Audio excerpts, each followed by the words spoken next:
Okay, Cece, I'm going to talk you through a couple ways to do this binding, to cut it. I use a really fancy tool. That's a Stripology XL ruler. You do not have to use this. For me, I love it because it's super quick and easy. I just line everything up and make my cuts through the slits. You do not have to do that. If you have a ruler works just as well. Fold it down, right? That works. If you don't have even a ruler, you can use a tape measure in however many, make a mark several times, and then just use something straight edge that you can cut with. Any of that would work. I'm going to use the tools that I have. I think at minimum, Cece, you need to have a rotary cutter if you're going to continue to quilt. This, I feel like, is a quilter's must. Scissors, when you're quilting, is a really hard way to go about it. So that would be a must. And if you need one, I think I have about 10 spare. Let me know. The fabric that you're going to cut should be folded. Here's your selvages. The ragged end should be folded up like this, as neat as possible.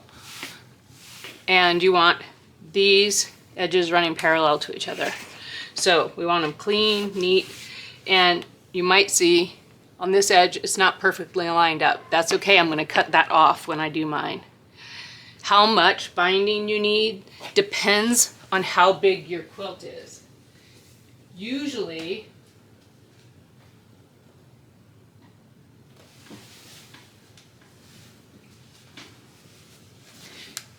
for me, I cut 7 strips. That's a general for me because I know what size quilts I typically make, but I'm fussing with my quilt so I can show you. Measure your quilt before you start doing your strips. So you're going to take your quilt, I folded it in 4, so that's 16 times 4, and then I'm going to do the other end.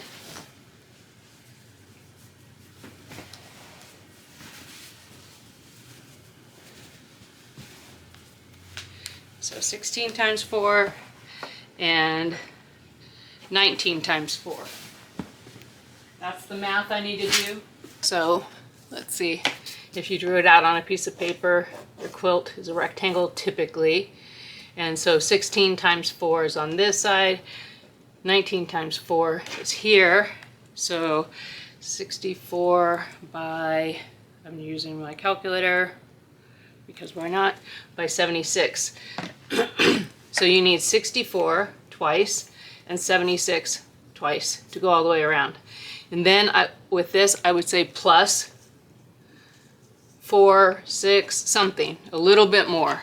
Not a ton, you don't want to waste a bunch of fabric, but I always do a little bit of extra just in case. So that's 280 total. I'm going to do an extra 4, so 284. My width of fabric, here's my fabric. The width of this is what I'm going to divide by. So 22, so I'm going to say this is 42 inches wide. Most fabric from a quilt store would be 42 to 44.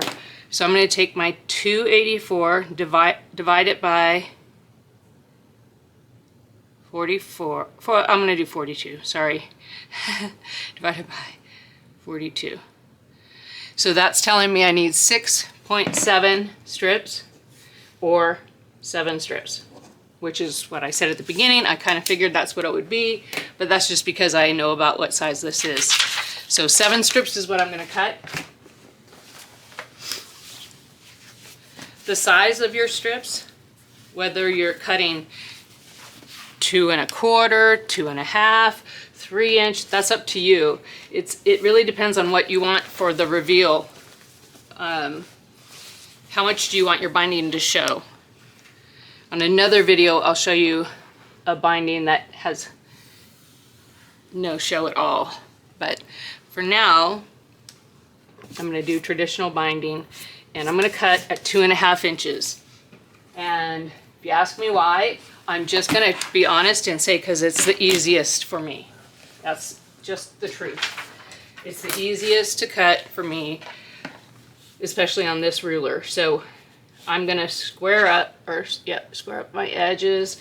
I'm making sure that's even, and then I'm gonna cut. I'm gonna cut 7 strips. That was to get this even, and on this ruler it's marked, so it's even easier. I'm gonna show you on my cutting mat here what I'll be doing on the sewing machine. I'll be taking a strip of our fabric, and usually you'll know that its right side is, it has this part of the crease, not the inside of a crease. This is hard to tell, right? And it probably doesn't matter. But if you're wondering, this is usually the outside because that's how they folded it to sell it, right? So this is the right side. So I'm gonna put this wrong side down, and I'm gonna take a second strip, find its right side, and put it right side down in an X. I hope we can see this. I'll hold it up too. So you're gonna put it right sides together like this. And what we're gonna do is we are gonna sew on a diagonal right here. So if you're just starting out, and I know I did, the easiest thing to do is to draw a line, a diagonal line. I'm just using a chalk pencil that you can get anywhere, craft store. It's a pastel chalk pencil. And I'll sew along that line. And I'll hold it up again so you can see that. Okay, so I'm gonna be sewing along that line. I'm gonna sew this one, and when I get to the end, when I'm done, I'm not gonna stop or cut my thread. I'm gonna take the tail end of this one that is on the top, lay it down, grab another, and put it right sides together the same way. So if you're gonna draw lines, if you need to draw the lines, go ahead and have a small ruler near you and your pencil so you can do that. I don't have to, I've done it enough, I can do a diagonal without the line, but have a pencil handy so you can draw that. The alternative is just cut your fabric or cut your thread in between and do this each time. It's no big deal either way, but I like to do it as just one continuous without cutting thread in between. So that's how I'll be showing on the sewing machine. Just wanted to explain it here on this flat surface so you could see what I'm doing here before I get sewing.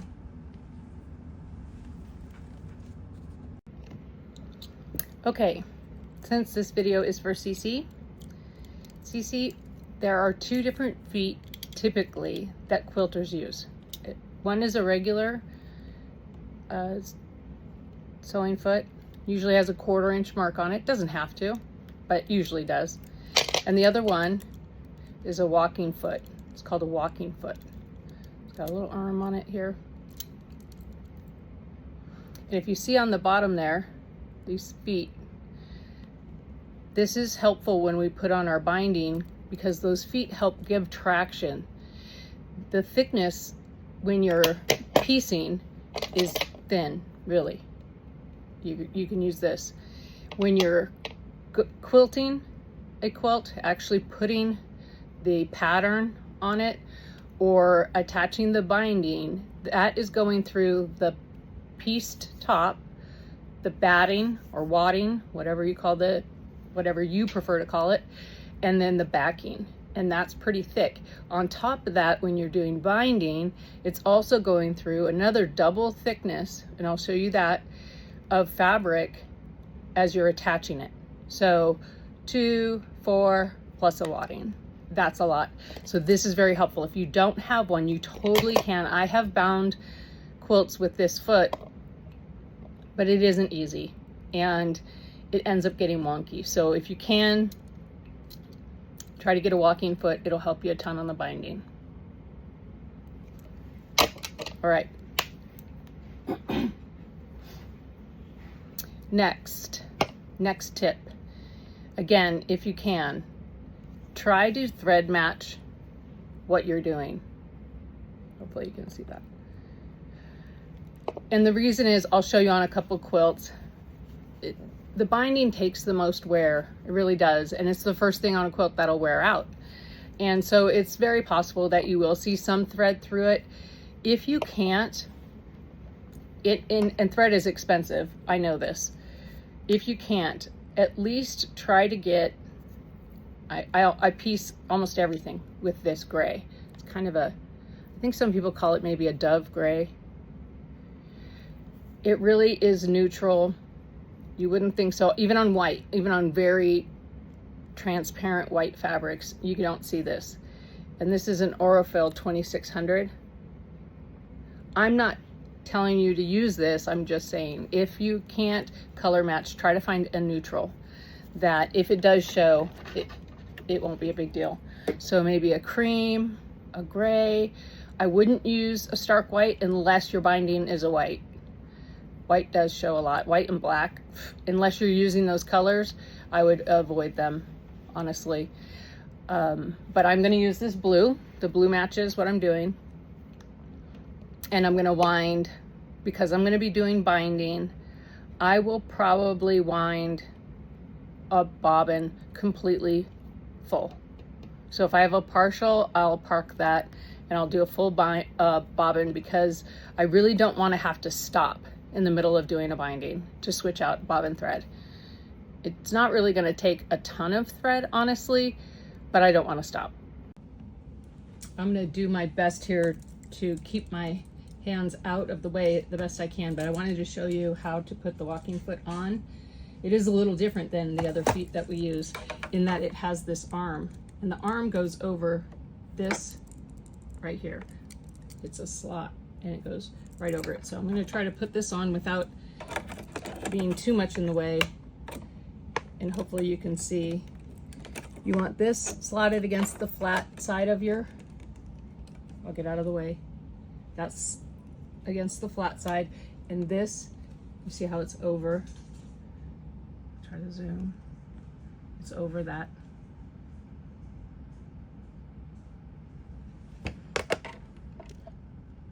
And then you screw the screw in and we're good to go.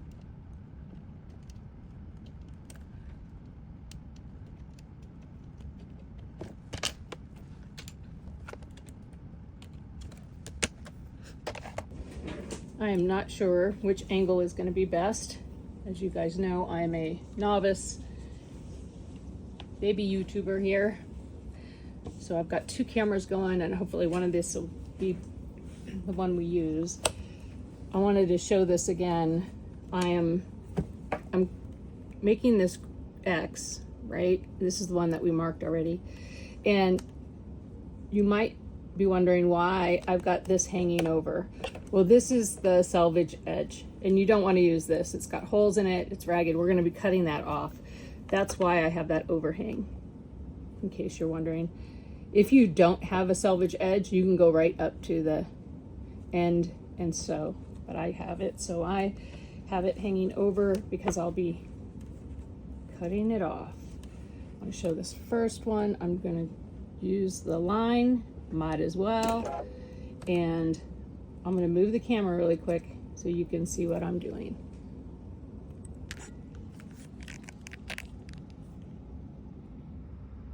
Do you see the red? It's got lint on it, sorry. You see the red mark right there? I'm going to use that red mark to as a guide to sew on that line. Do you see the red mark there? That's my target. I'm going to follow that, use that red line as my guide to follow the line. And I'll be using that red line as a guide on all the others that I don't have lines on.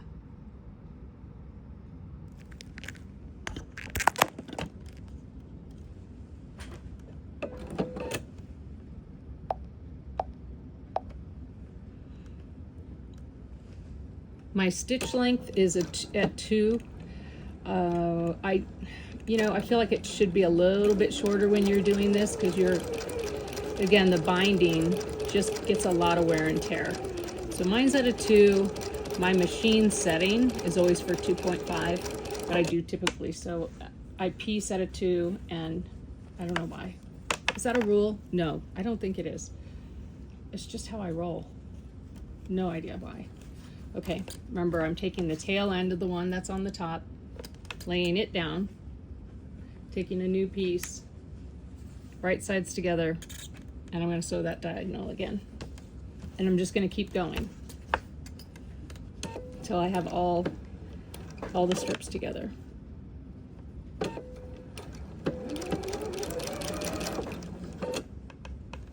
Once I get an anchor stitch in there, I straighten this out because I'm just eyeballing this. But I'm looking at the red line. I'm not worried that I'm going to mess up. I just go for it. And if you're not there yet, if you're not confident in that, that's okay. I'm telling you, I marked my fabric for a very long time. No shame in my game. Again, gonna get it started. Double check I'm square.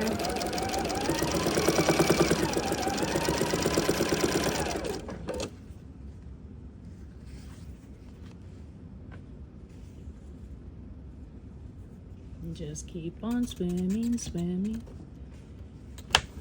In this case, keep on sewing, sewing, sewing. Is that Nemo?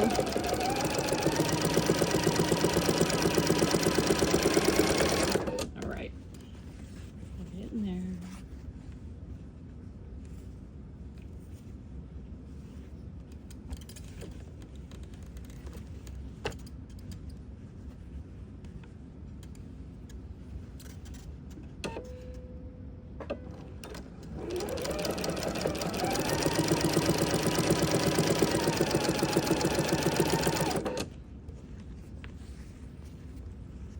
Remember when I measured and I said add 4 or 6 inches?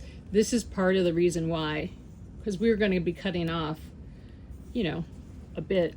And if you calculated exactly how much you needed and that's all you had, I guarantee you come up short. And I've done it. I just did it on the other quilt, actually. I was short by, I think it was 4 inches, 5 inches. So I had to, at the end, do this while I was on the quilt. It was a pain in the rear. All right, now I'm cutting.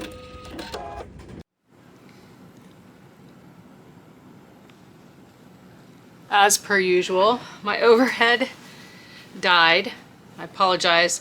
While I was cutting, I was hoping the angle would pick it up. So I'll just show it in case.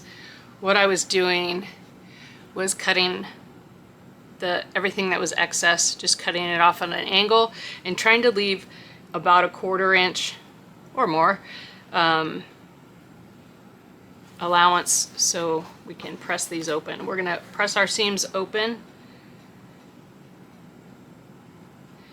And I told you I'm using 2 different irons, and if you only have one, that's fine, just use what you have, but I'll show you why I'm using 2. I'm using my little Bellisso project iron right now, but after I get it sewn onto the quilt, I'll be using my bigger Oliso. It really doesn't matter, to be honest, except for I use a little gadget, so I need my little one. You might wonder why we're joining the seams on a diagonal. And the reason is really about the distribution of that seam. Meaning, if we had a straight seam, when we fold it over, which we're about to do, we would have a straight seam that would stack on top of itself, and the bulk would all be right on that seam and its seam allowance. When it's diagonal, when we fold it, we have distributed the bulk across this larger length It's not all stacked in one place. In fact, it's folded on non-seam, except for right at the very end, which we don't sew. So that's why we're doing the diagonal, to distribute that. Hopefully that makes sense. All right. Now we are going to be folding all of this binding in half, wrong sides together. So we're going to fold it in half like this and press it. And this is why I'm using my small iron.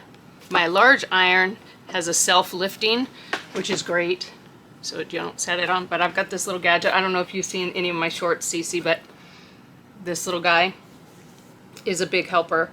And I get a little bit of the length started. I need to make sure I have my wrong sides, so I'm looking at where my seams are. Okay. Yeah, wrong sides. Okay. And I just get it started.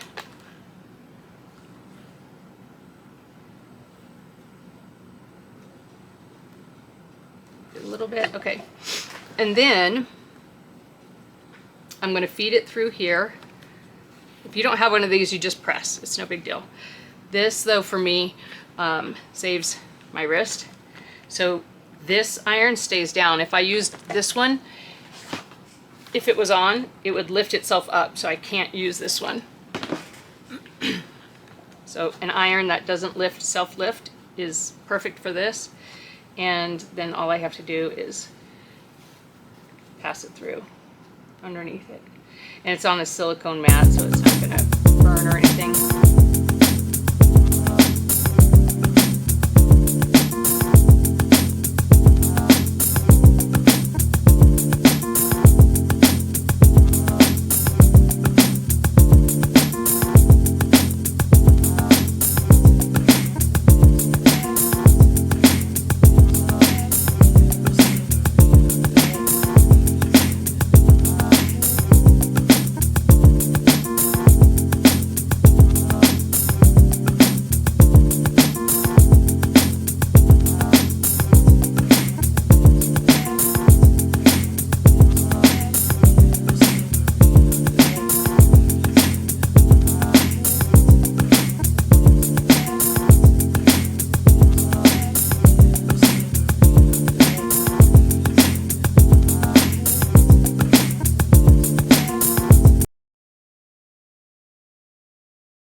Gosh, all that ironing always makes me thirsty.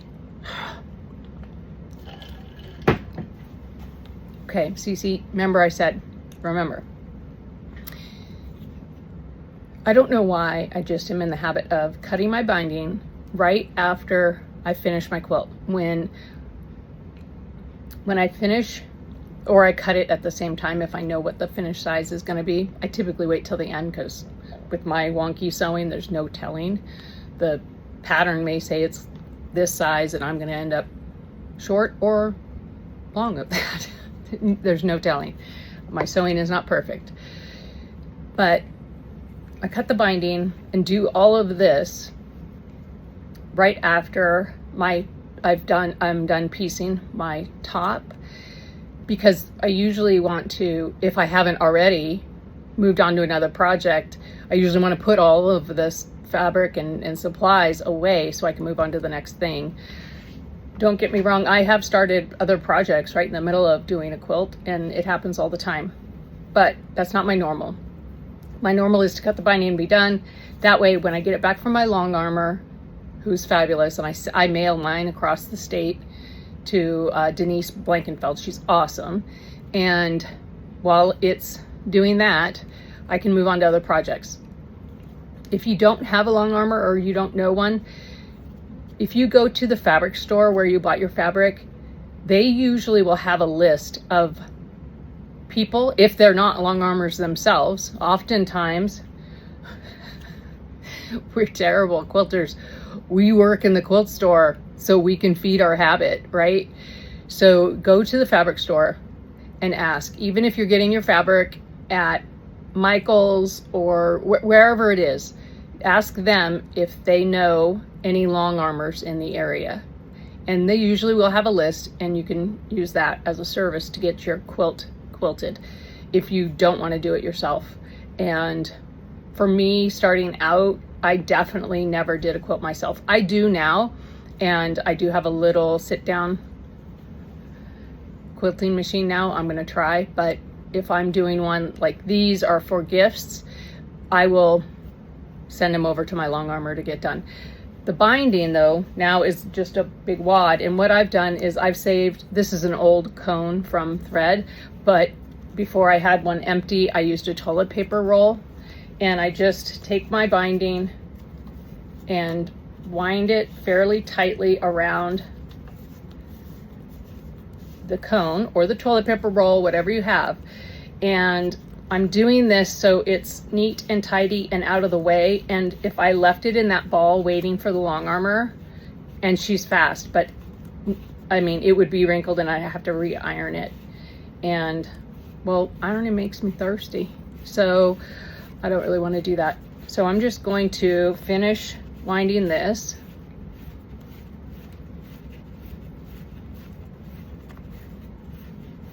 How long is this binding? Oh my God, what did I do? Did I double it? I'm just kidding. It's almost done.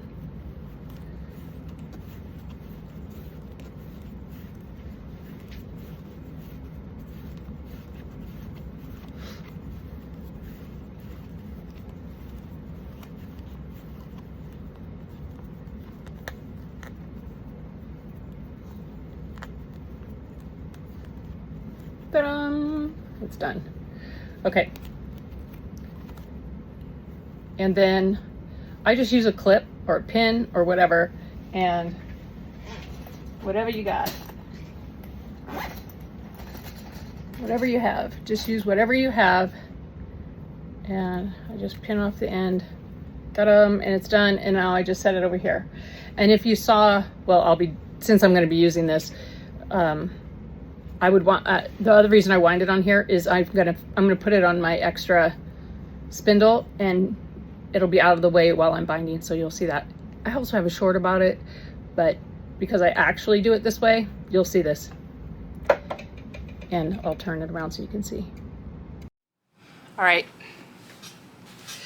I'm gonna show you this on the right, on the front of the quilt, but I'm actually gonna attach the binding to the back first, fold it to the front, and then stitch it down.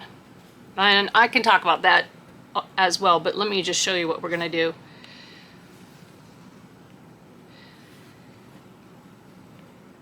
This is just so you can see the contrast. We're gonna take the raw edges where they're open, and we're gonna lay it flush with the edge of the quilt, perfectly flush. Okay, and then we were going to sew our seam.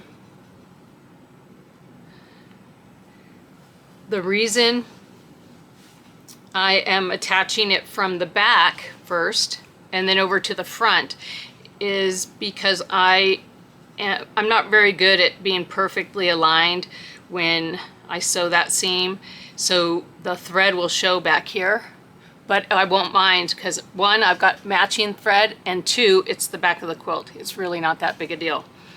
I don't always sew it down. I often, more often than not, I sew from the front side and then fold it over to the back and hand stitch it. And I will show you how to do that. That said, I'm not doing that for these. One, I'm on a timeline that I need to just get this done. And I typically, when I hand sew, I usually save that for evening. And this quilt might take me two or three nights to sew, and I just don't have that amount of time.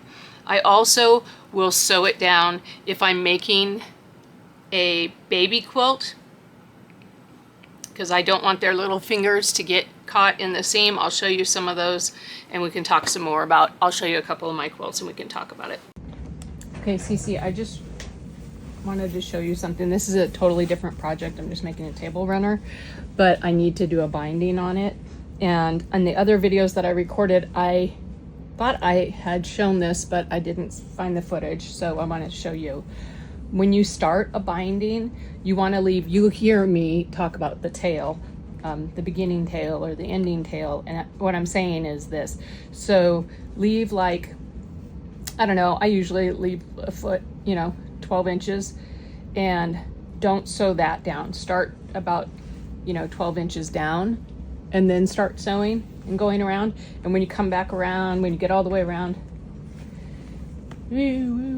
sorry, get all the way around, then that tail won't be sewn down yet, and you'll come around and you'll have like an overlap that's not sewn down, and that's when you do the last join to finish out the binding. But I didn't show the beginning and the beginning tail, so you don't sew it down starting at the beginning. Leave about a foot and then start your binding. So I just wanted to show you that before I get started on this.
This next step is arguably the most difficult,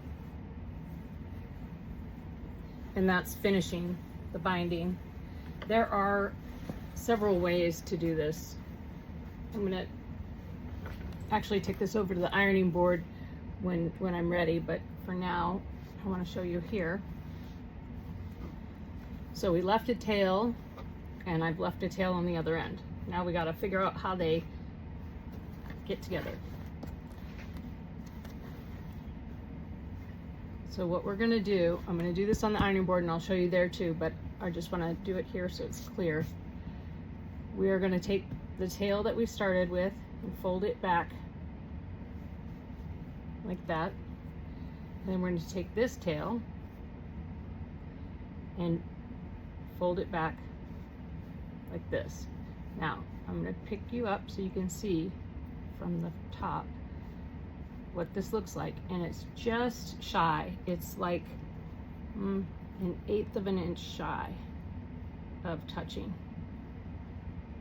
Okay, so I'm going to pick you up.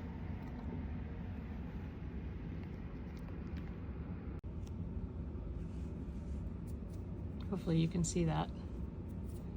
That's how close they are together. Okay, and I'm going to do this on the ironing board because I want to make a nice crease there. I'll do that. I'll make a crease with the iron, and then I'll bring it back because I think this is a better view since my ironing board cover is blue. Okay, once you have it lined up where you want it, I pin. I'm going to use 2 pins.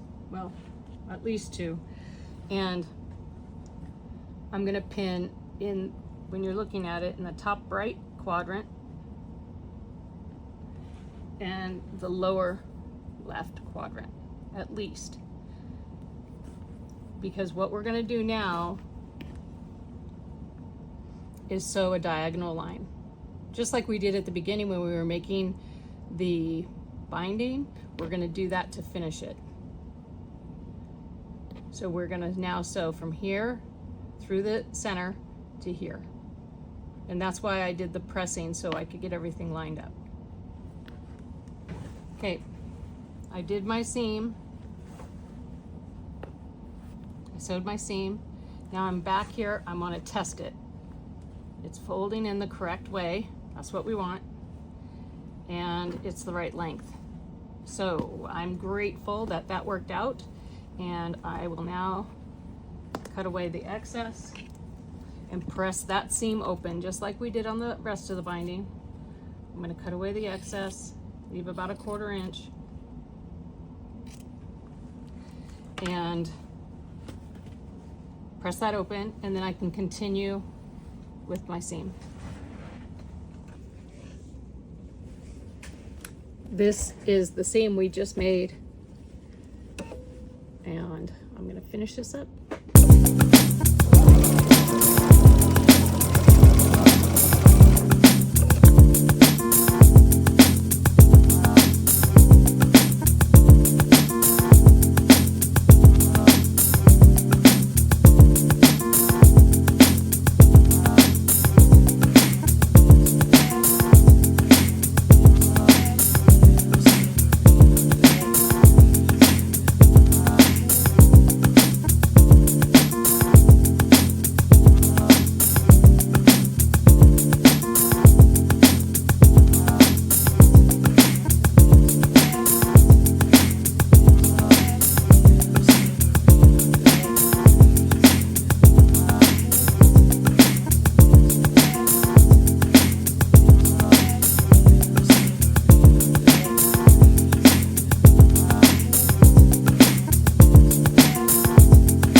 Okay, Cece, so this is what I was talking about, my stiletto.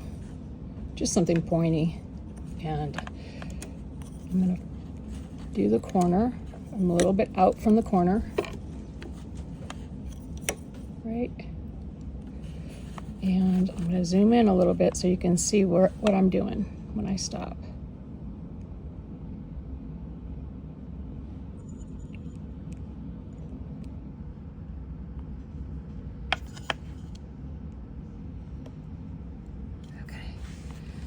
I'm going to sew to the corner. And my goal is to catch this right here. So you see how this comes in handy. Now I've caught it. There. I'm over it. I'll zoom in. Sorry about that. I'm going to zoom in. Again, you can see I just caught the edge of that.